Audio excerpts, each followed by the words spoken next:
हाय। Audit season चल रहा है और सबसे ज़्यादा कंफ्यूजन ना इसी टाइम होता है।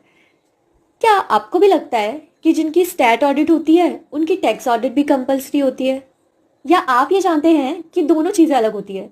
चलिए सिंपल लैंग्वेज में समझते हैं। स्टैट ऑडिट ये गवर्निंग लॉ के अकॉर्डिंग होता है। हर कंपनी को करवाना ही पड़ता है, चाहे उसका प्रॉफिट हो रहा हो या फिर लॉस, चाहे वो प्राइवेट कंपनी हो चाहे वो पब्लिक कंपनी। दैट मीन्स कि आपने अगर कोई कंपनी खोली है तो आपको उसकी ऑडिट करानी ही करानी पड़ेगी।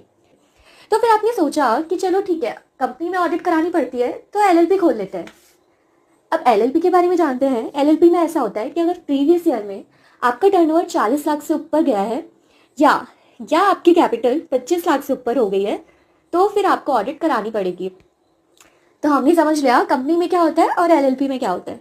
इसके बाद अब हम टैक्स ऑडिट पे जाते हैं। Tax audit under section 44A(b), ये इनकम टैक्स एक्ट के अकॉर्डिंग होती है। जैसे बिजनेस चलाते हैं तो बिजनेस में क्या होता है कि अगर आपका टर्नओवर प्रीवियस ईयर में 1 करोड़ से ऊपर चला गया तो आपको 44A(b) में ऑडिट करानी पड़ेगी।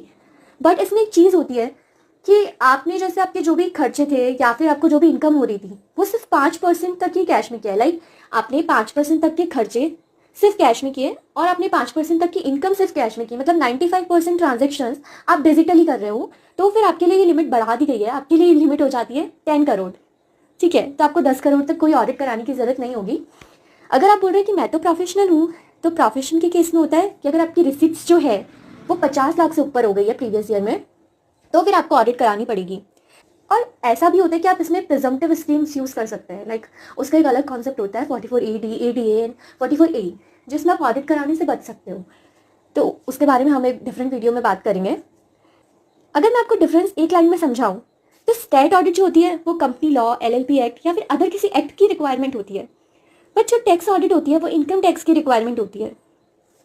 और दोनों ही एक ही एंटिटी पे अप्लाई हो भी सकते हैं या नहीं भी हो सकते, ये तो सिचुएशन पे ही डिपेंड करता है।